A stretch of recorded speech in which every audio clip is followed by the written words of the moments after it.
To make sure you don't miss the next story, subscribe to the channel below this video, and don't forget to like it and share your opinions in the comments.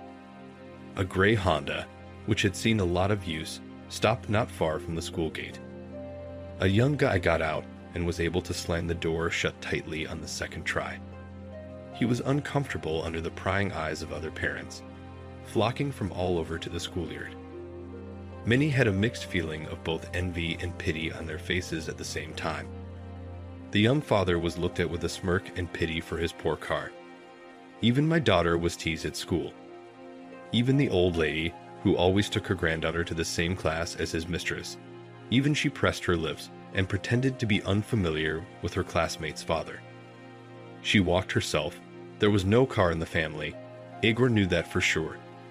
He often saw this carless family in the neighboring yard, and he was scorned for the cheap looseness, for which he himself had barely saved money. This mangy still drove, despite the rust showing through in some places. The right front light did not work, and a bunch of other nice little things. Igor just had to have at least some car for work. He would never have had the money for a fancy new one, or for a brand. And this was a warhorse. It would ride the bumpy roads and give him a chance to earn a kopeck. Lyuska was not offended in class, although sometimes joked about her young princess carriage. But she had no time to be offended, just tapped the humorous commentator on the head with her book. The lively discussion could have continued in the far corridor or in the bushes under the school. But over the past year, all the classmates had already learned that joking about Lucy's father's car was bad for teeth, buttons, and behavior grades in the diary. As, in fact, for proud male ego, which could be very hurt Lucy's victory in an unequal battle. So the school children have silently accepted Igor Torenteka. But parents could afford disapprovingly mocking glances and caustic remarks behind his back. But you would not fight with them in the bushes near the school, like your daughter did with her abusers. Igor pretended that it simply did not concern him. He had a lot of other worries and concerns in this life. A year ago, Luca had a little sister, so now Marina was more occupied with her younger daughter, a sickly little child who needed constant motherly care. And Igor had to work for two, while his wife on maternity leave, and the number of mouths increased. Sarcastic remarks about his car were the most insignificant episode in his daily routine. The bell rang, and cheerful childish figures sprinkled through the school doors into the street. Someone was waving a briefcase, someone was pushing someone. Everyone was making noise, honking, looking out for his admirers. Olga Yegorovna came out on the porch and looked around the schoolyard with an eagle's eye. Some were immediately picking up children and hurried to leave. Some parents hurried to the teacher and asked about their dolt. Igor did not crave communication with Olga Yegorovna because he knew exactly what she would tell him. Lyusia is fidgeting and not listening in class. Lyusia is not collected, lax, sloppy. Lyusia got into a fight with two, today somehow not enough, boys. Olga Yegorovna clearly aimed at Igor and with acceleration headed for him. Where the hell is this Lyuska stuck? Already gone, and would not have had to listen for her behavior. Igor had prepared to apologize when suddenly a bright figure in a turquoise coat grew right in front of him. The unfamiliar blonde jumped out briskly to cut across the teacher and shielded Igor with it. He was taken aback and did not have time to react. The two ladies had already met like two billiard balls, only without the knock and roll. Olga Yegorovna was no less surprised than Igor by such unscrupulous interference in her plans. Olga Yegorovna, hello. I'm Mikita's mother, your new student. How did he spend his first day? Is everything all right? The voice of the turquoise coat was pleasant and fairly confident. Yes, that's actually what I wanted to talk to you and the father of another student about. The teacher still focused on Igor. Your Lyusia has distinguished herself again today. She got into a fight as usual with the boys from the neighboring class, and in the end, our new student got hurt. Why do you shift your faults to the children? Nikita's mother stopped her. If kids were fighting, it means you couldn't organize a friendly class. And moreover, you blame a girl for the fight. And where's my Nikita? Did something like this happen to you? Igor suddenly straightened his shoulders, felt the unexpected support of this new lady. He had already prepared to apologize, but she stood up for his daughter. Yes, and said to the teacher's face what all the parents have long wanted to tell her, but did not dare, fearing to worsen the relationship with the child. So where are our children? And what happened? Can you explain normally? Without slowing down, insisted the stubborn lady. Olga Ivarovna blinked at such a turn of events. She clearly did not expect that she would suddenly dare to accuse her of everything. Parents always lowered their heads and apologized like stray dogs, promising to influence their children. This suddenly called into question almost the entire pedagogical process. All these thoughts were clearly read on the face of the teacher, stretched with surprise. The awkward silence was broken by the appearance of a strange couple at the school door. A tall blond boy was walking, evidently waddling, and under his arm was led Lyuska, the menace of the seas and oceans, and all the local brawlers. Both were disheveled in a way that brought to mind the rooster from the musicians of Bremen, plucked but undefeated. The boy looked guilty, and Lyuska walked proudly, as if she had won an Olympic gold medal. And it looked like in weightlifting, because with her other hand, she was dragging 2 large school backpacks. The children and parents fell silent for a moment and stared at the colorful couple, while they slowly walked toward the teacher, all parents visible behind them. The boy was clearly embarrassed, and Lyuska was already used to such scenes and reprimands in front of the whole yard. For 3 years, it had become a habitual ritual for her.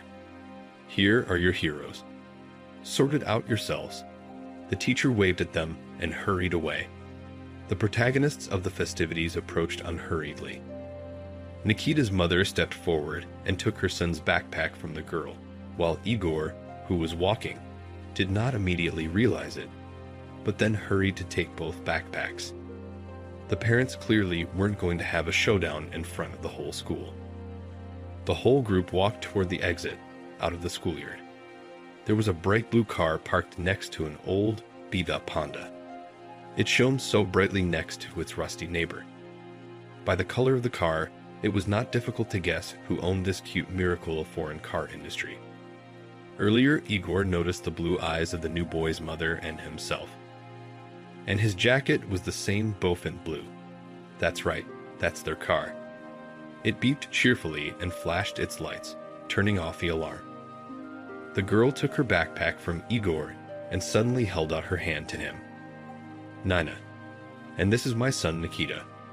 She introduced herself simply and calmly, as if she did not notice that Igor looked embarrassed by both Lucy's behavior and the pathetic look of his car, which many people laughed at.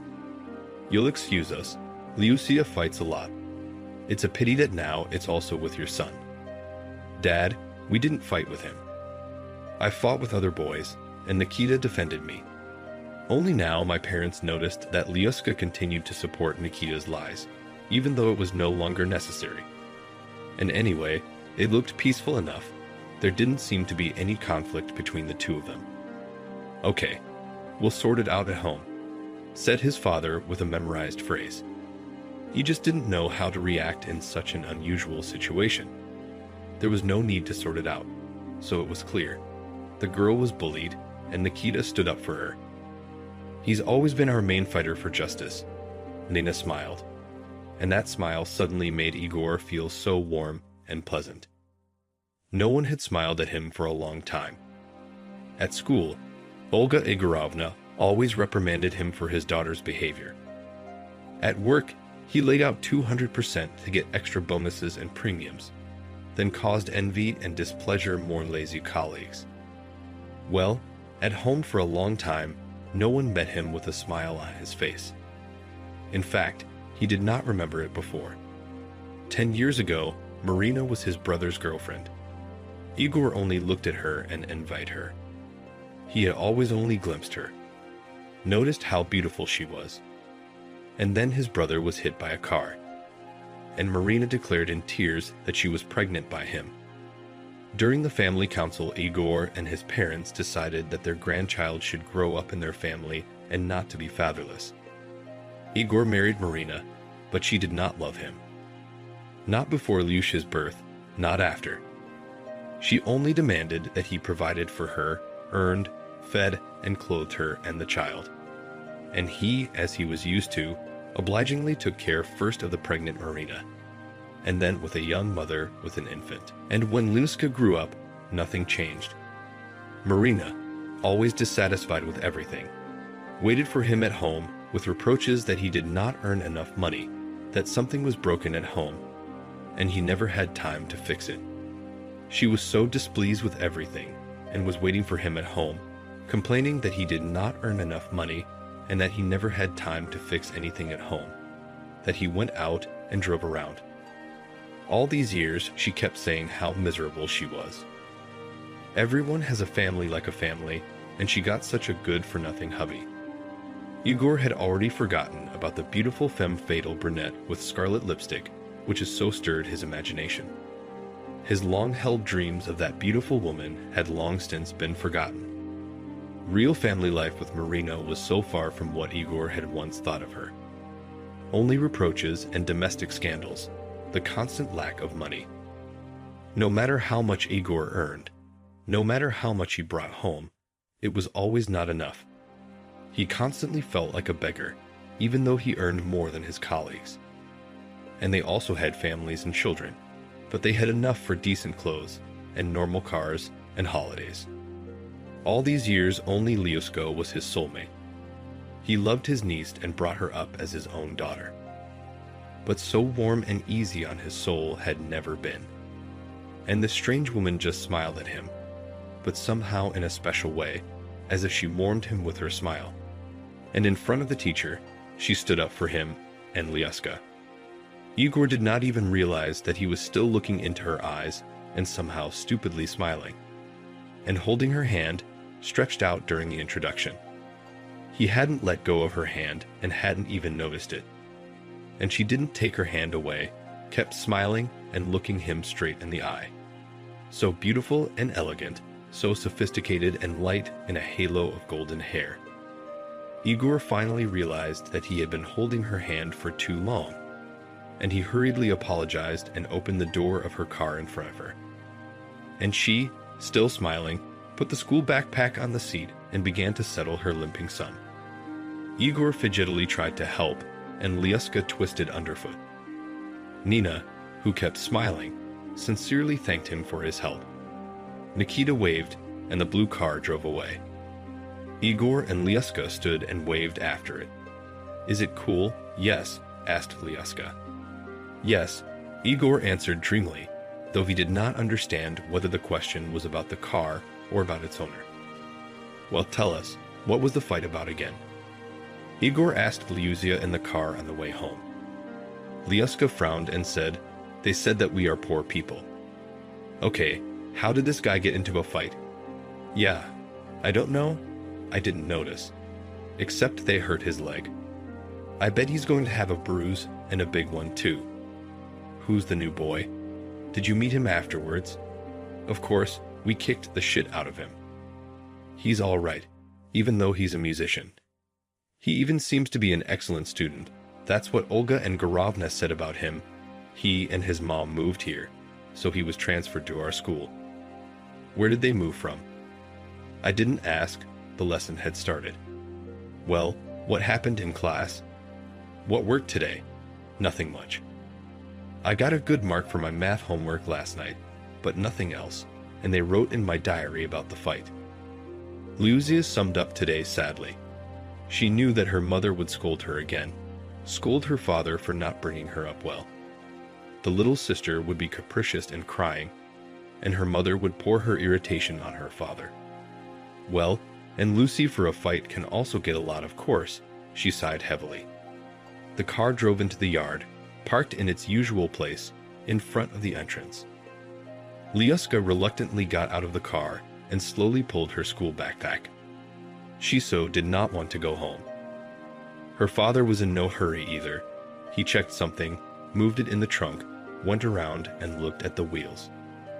When there was no other reason left, they staggered into the entryway. At home, they were already waiting. "You're going to be around your car like sleepy flies for a long time." "I'll wait a long time for you. The trash is not taken out.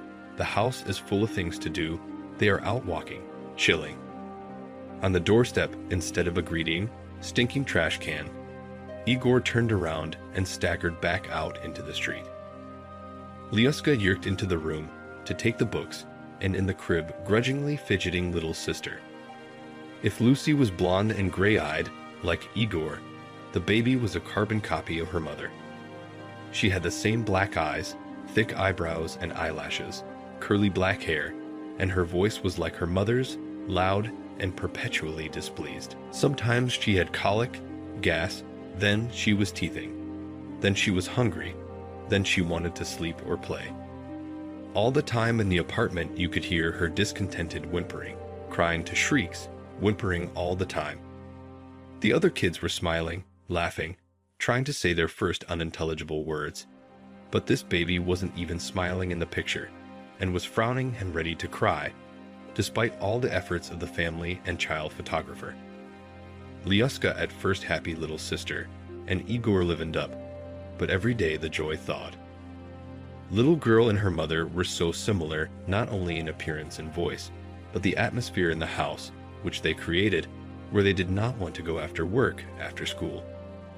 Other classmates rushed home, even with bad grades in their diary, but Lyuska took her time with good grades too. She knew that her mother would never praise her anyway, but she would always find a reason to scold her. Igor returned with an empty bucket and without waiting for the next task at once said, "The car stopped working and the left taillight. I need to urgently go to the workshop while it is still light." "What do you mean a workshop? Can't you drive without that light?" "It's not on in front, and you're driving." "I turn on the headlights in front, but there are no headlights at the back, and I'll be fined so badly for not having a working tail light that my salary won't even be enough." Igor tried to explain to his wife the urgent need for repairs. "Oh well, you give a hand, and that's all." "What? Traffic cops are now principled and do not take bribes. How much is the repair going to cost?" Marina did not stop. "Don't you understand? It's not for beauty or fines. I just cannot see on the road. Other drivers without these lights do not see the car. We're just going to crash, and that's it." Marina wasn't going to give up. She was clearly dissatisfied with the unexpected expense of repairs and the fact that her husband was going to sneak out of the house. "And with Lucy, who will do homework for tomorrow?" "I can't. I have Irachka." Igor paused for a second, standing in the hallway in thought.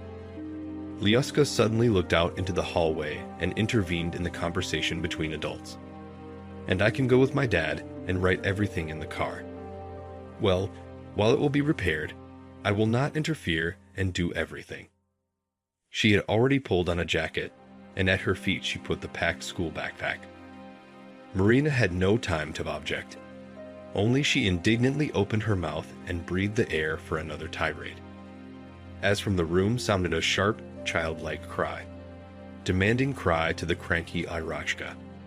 Without waiting for her mother's answer, Lyuska snuck up the stairs. Igor turned and hurried after her. They hurriedly drove out of the yard. Igor hurried to reach the men in the garage before dark, while he could still drive without lights. Then the men poked around in the car for a long time, sometimes skipping all sorts of original names and specific terms. They did not pay attention to Lyuska, quietly writing something in her notebooks in her lap. And there was even more relaxed here to solve problems than at home. The men did not swear angrily and continued going over wires and some details. They weren't swearing at her, they were just swearing. Igor went somewhere and came back with stores of buns and bags of instant coffee and cocoa. There was an old electric kettle and a couple of slightly scratchy mugs in the garage. Though they were unattractive in appearance, they were obviously often disinfected with vodka. And how delicious those buns with scalding cocoa were. Igor was happy to join in, stirring himself a bag of coffee. They hadn't eaten at home, and it was getting late. When they got home in the dark, Marina put Irochka to bed and slept with her. Igor quietly went into the kitchen and searched for something to feed Lucy. Pots and pans were empty. There was nothing ready in the fridge either. Instead of dinner, he could quietly cut up sausage and bread and make tea. It was a good thing he had fed his daughter rolls in the garage. Dinner, obviously, no one cooked for them, and he could not do it himself. It would wake up the baby. In the morning, as usual, Igor fried toast and cheese for breakfast. Marina woke up and went out into the hallway, pulling up when he and Lucy were already standing in the doorway. She asked what he made her for breakfast again, crotons, and she didn't wrinkle her face contentedly. There was no time to explain, but they might have been late for school. As they drove up to their usual spot, they saw a blue car parked next to them, just like yesterday. So Nina had already brought Nikita.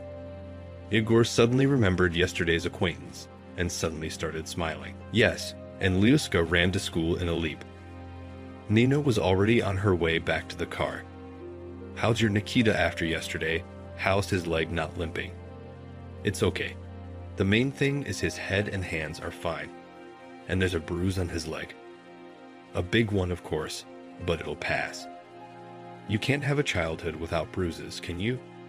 Nina smiled warmly and sincerely. "And how is your case? How is Lyusia?" She was also hurt yesterday. Nina was really worried about the girl, whom yesterday morning she did not even know at all. "Yes, she's fine. We spent the whole evening in the garage fixing the car, so she helped me and had time to do her homework."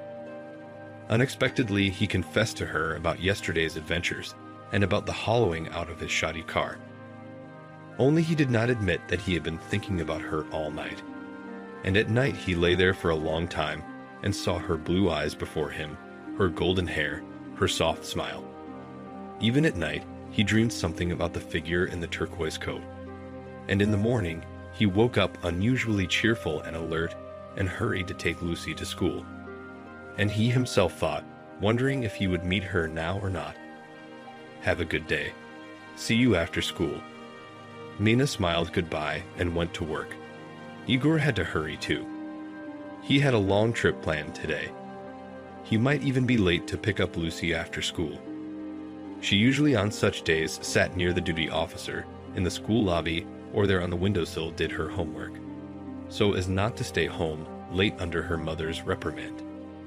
The car would not start. The ignition didn't work at all, so the problem wasn't the battery. He opened the hood and tried to do something, but quickly admitted to himself that nothing would work without professional help. He dialed the same familiar garage mechanics and outlined the situation. In 20 minutes, they were already towing his car to the garage for repairs. He had to go to the car market for parts. Ivanich gave Igor a ride home for money at the old car market. He went up to his floor and quietly opened the door. It was quiet in the entryway, so Marina and the little girl could rest. When Irochka was awake, her cries and screams could be heard on the first floor. The apartment was really quiet, but then he realized that this was not quite the case. The door to the room was loosely closed, and through the crack he heard a man's voice. Dear listeners, this story has a dizzying sequel with an unexpected ending. If you liked the story and would like to know how the story will be continued, you can give it a like or just write in the comments. I'll post it on the channel tomorrow morning. I'll explain why. Yesterday I posted a very long story, and I noticed that not everyone looks at it to the end, flipping through and skipping whole segments. And I tried to write it down in its entirety, but I realized it's probably a little tedious, so I decided to break a long story in half. How's that idea okay with you? In the meantime, you can make your guesses in the comments. I wonder who Marina is and how Igor's life will turn out.